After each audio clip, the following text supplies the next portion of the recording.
understand that.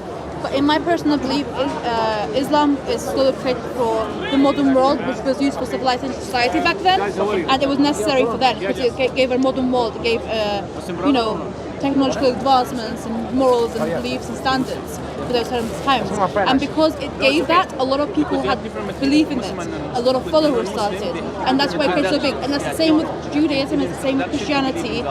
So you saying, okay, it's a big religion, so I'm going to research big ones, isn't necessarily true. I'm not specifically saying. I don't think you understood what I said then. Let me repeat what I said again.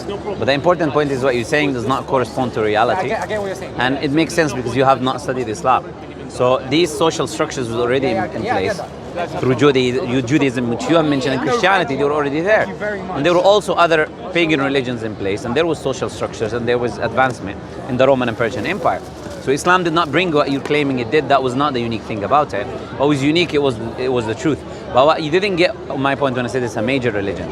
I was saying, if there was truth, if there's a creator and he's placed truth, that truth must be easily accessible if God wants us to find it. Or there is no point of him wanting us to find it. So, in order for it to be easily accessible, it has to be a major religion which is easily accessible. Because if it was not, there is millions of religions that are being made every day, which would mean it impossible for anyone to find the truth. Which would mean that God did not intend anyone to find the truth to begin with. So what I'm saying, sister, is if you need to look for the truth, you would search the major ones. Because if there was no truth there, and it was somewhere else, you can easily say to God, I researched the easily accessible one. It was nothing else in front of me. Allah made these religions more prominent so people can actually be happy. No. Because I was just answering what you said, that I do not say to you, why do you believe in Islam, which you haven't researched X, Y, and Z. I'm saying it's fair that you research X, Y, and Z before you make any claims. That's what I think is fair, personally. So I think it's fair for me to say X is true, whatever it is. In order for me to say that, I think what is fair is that I've already looked at the other things, which I have done, right? But it was not an emotional decision that I've made based on just, I like Islam, makes me feel fuzzy inside, therefore I'm going to be a Muslim, Is it like that, Because there's a law in Islam, as you know, which can be difficult, like prayer, Fajr, you have to pray in the morning to wake up. I don't know if you know about Fajr prayer or not. Fajr prayer is a dawn prayer, You have to wake up that time to pray. There's a month of fasting, Ramadan. There's a lot of acts of worship that you need to do. There are things which you cannot do. Having a girlfriend, touching a woman which is not closely related to you. There are things in Islam which someone can think they're restrictive without looking at the wisdom behind them. What do you think about where different types of Muslims have conflicts with each other? When you have the core values and belief sets in Islam that are not supposed to be as violent, and there's conflicts between Shias and Sunnis and a lot more other types of Muslims. The answer to me is quite simple. I'm just asking, so I know. Oh, sure. Sorry? I'm just asking so I can get more. Oh, no. I'm saying right now the answer to me is quite simple. And it is that I separate individuals from the religion structure. I don't care what people do. People can do whatever they want to do. But what does the religion say? Is the religion coherent, consistent, have evidences for its truth and its divine origin? Or is the religion itself telling you to do these things which you are finding problematic? So if the religion is telling me, be good, be kind to other people, don't kill, fight those only who fight you, defend yourself, and I go kill people and persecute them, then to me I cannot blame Islam for these individual actions. I would look at what Islam says and I would say, you know what, Islam is telling you to do the opposite. If someone is driving and there's a driving law, it's a perfect driving law, it's telling you, please, when it's red, stop, don't be an idiot, and you're just breaking the light, hitting people, I cannot then say, the driving law is incorrect. I would say the person is incorrect, the driving law is fine, right or wrong. So it's the same in Islam. So I don't bother much on what these people are doing, because Islam is giving us structure to what is truth, is coherent, and it's telling you what you should do and what you shouldn't do. Whether you adopt it or not, just because it happens that you're born in a Muslim family or someone says you are a Muslim, doesn't mean what you do is a representation of Islam. You get the point? Yeah. Okay. Now, coming back to where we are, coming back to our point. So, what are you both? What are you right now? Agnostic? What are you? I'm more agnostic. What are I'm you? an atheist. Okay. So you would incline more into atheism. How would you define atheism? Necessarily I wouldn't say atheist. I'm a lot more. I don't want to say spiritual because it sounds really cringy and like a kind of. That's what people say in the West. So it makes sense that you say that because you're influenced by them. Exactly, but I don't want to say it. That's why I'm saying I don't want to say it. But you're still influenced by them anyway, exactly. Okay. So yes. I don't think that I should have a set I am Muslim, I am Christian kind of thing. I will believe what I want to believe, and if I find comfort in Allah and if I believe that these words are correct, I will follow. And it's kind of taking in any religion and anything being open to all. And that's kind of how I kind of go along my life. So it's not really atheist, as in I don't believe in Allah, I don't believe in God, but it's kind of being able to... But that's agnostic in a sense as well. Because if you were to find that which suits what you're looking for, you would follow it. So which means you are on the fence. The only thing is, the definition of agnostic is a lot of uncertainty, whereas with me, it's not uncertainty. I know what I want to believe in, I know what I don't want to believe in. Okay, that's fine. That's fair enough. That's fair enough. It's fair enough. You're saying is correct. As agnostics comes from anostos in Greek, which means without knowledge. So you're saying is correct. There's no problem in what you're saying. I have a question, just because it looks to my university exam. But what do you think about how with the West they have viewed Islam with violence? How when they think of Islam, make 5 bullet points, one of the ones would be violence, you know? How do you think that's come about, and why do you think, you know? Well, I think because Islam, as simple as this, because Islam is the truth, it is being attacked by many people, right?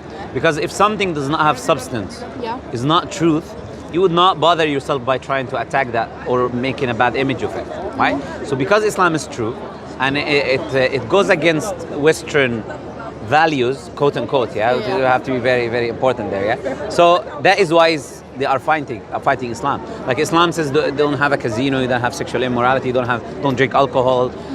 How many businesses are based on that? Islam says don't use interest and usury. Every bank in the world is based on that.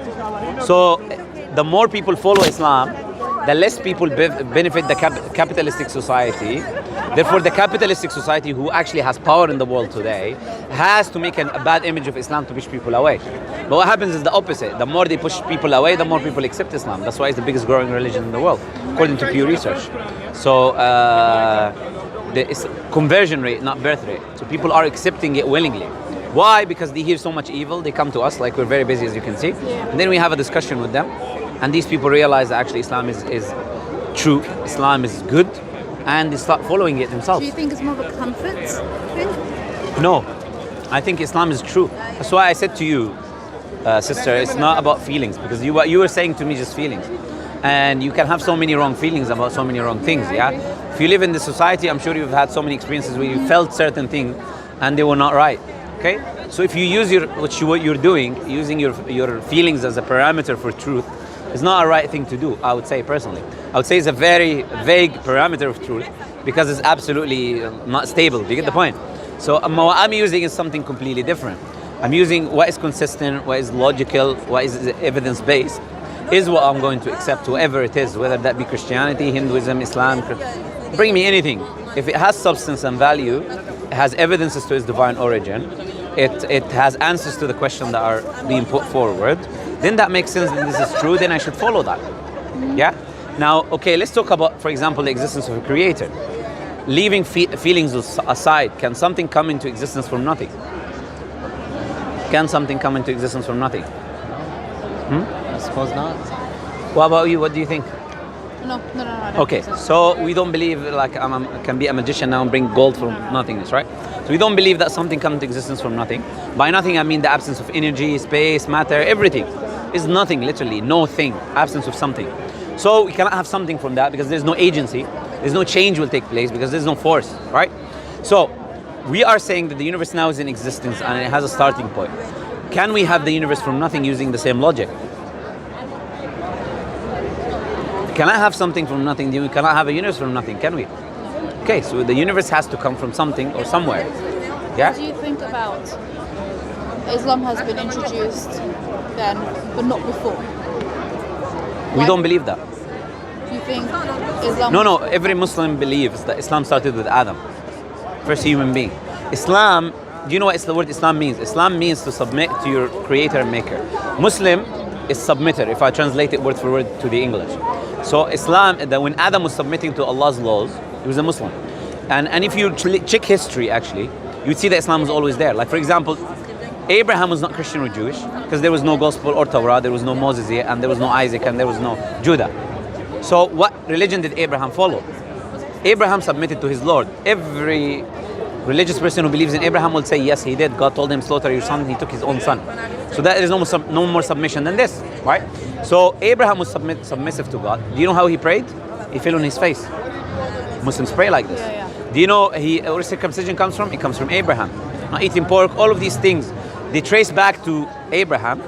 And even before Abraham, we believed in Noah and Adam. And we believe these things were present. And the message was already there, believing in one creator, from the time of Adam, before Christianity was ever known to humanity, or Judaism. So Islam was there from point A. And that is supported by historical evidence anyways. That there was monotheism first before, unlike what the West is trying to push forward anyways. So that's what we believe. Islam was always there. But coming back to the point of existence of a creator, because it's an essential point, which is can lead you to where you have to go.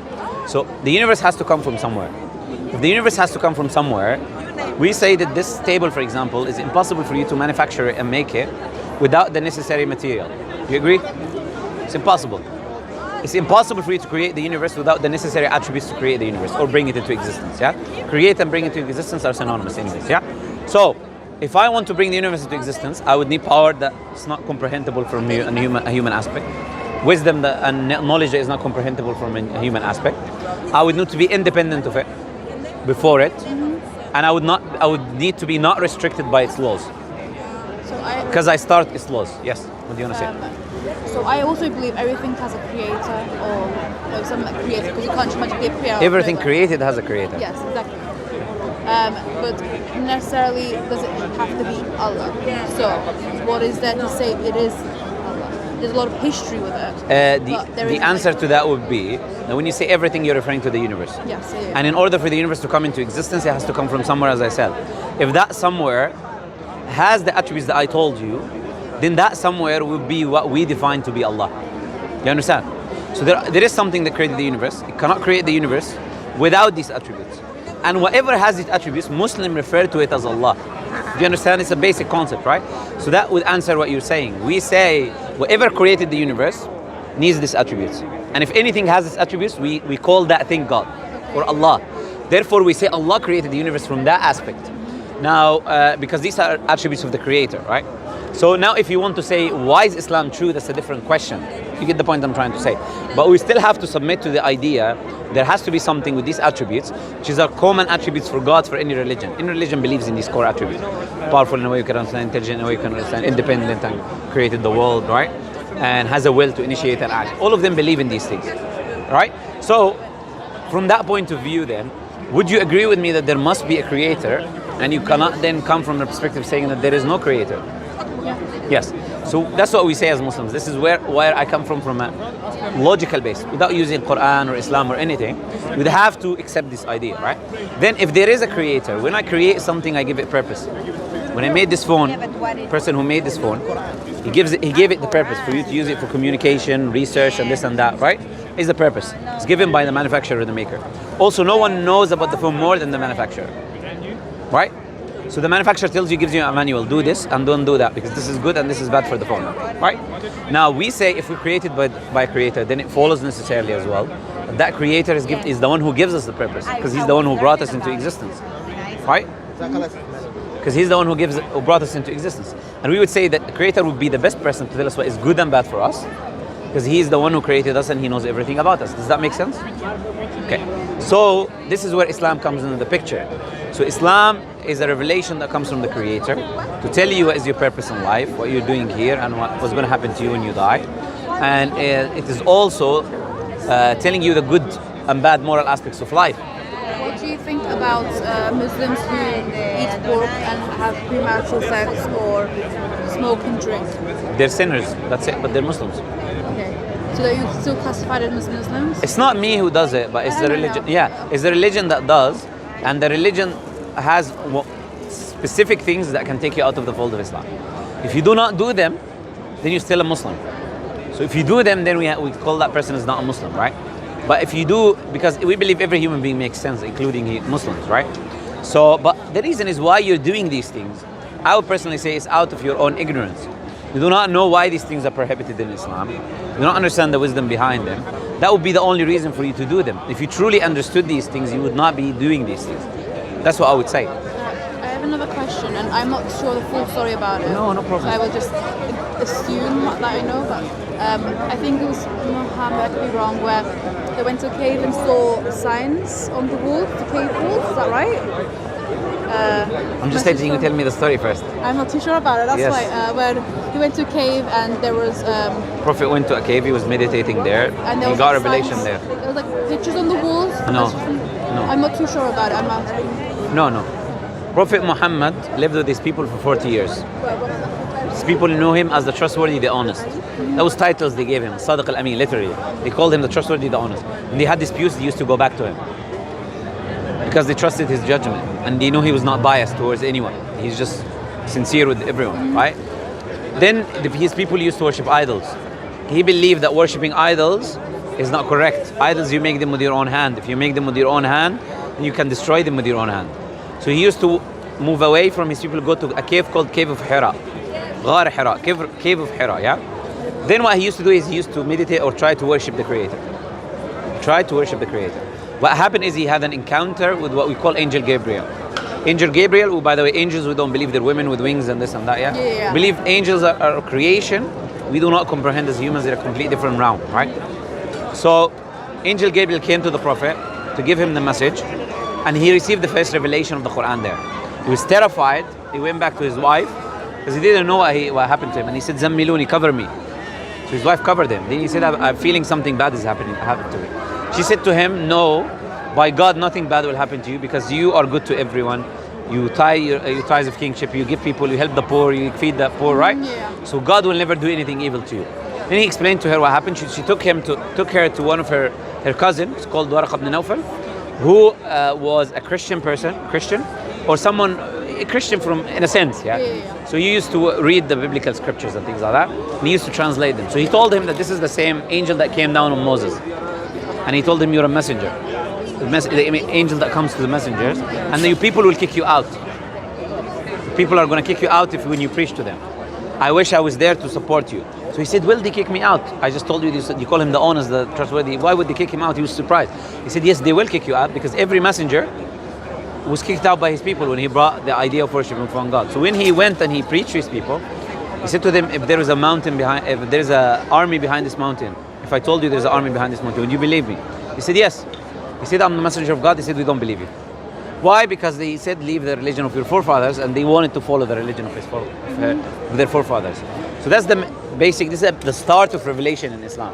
But the Quran comes down in 23 years period. So it didn't all come down in the cave of Hira like some people think. No, it came in 20 years, right? The first revelation was Surah Iqra, and it was happening in that cave. So a little bit backstory. I'm Turkish. I'm from Turkey. Sure. And I'm You? Bangladesh. That's what I thought, yeah. You look Bangladeshi, that's and right. I'm named after a woman called Elefana, who died around just like 10, 15 years ago. Okay. But she was viewed as a person who can foresee the future, not in like a spiritual, mystical kind of way, but as in like a something bad's gonna happen, like we should like that kind of thing. Very vague things. Yeah. Yeah. But it was more things from that she had like signs from God for her, and then she would be like, "Hey, this is what it is." That's what she claimed. Okay, exactly. So I'm making this is like from home. I'm making this to the prophets. Do you think that's also the same kind of analogy from Elefana and these prophets, where they came to I claim this and this is true? First, how old are you guys? You seem young. How old are you? 21. 19. 19. Okay, I thought you were younger than this. Good. So, what I would say is the following, which is something that is proof. Let's use it as proof. As Prophet Muhammad was a prophet.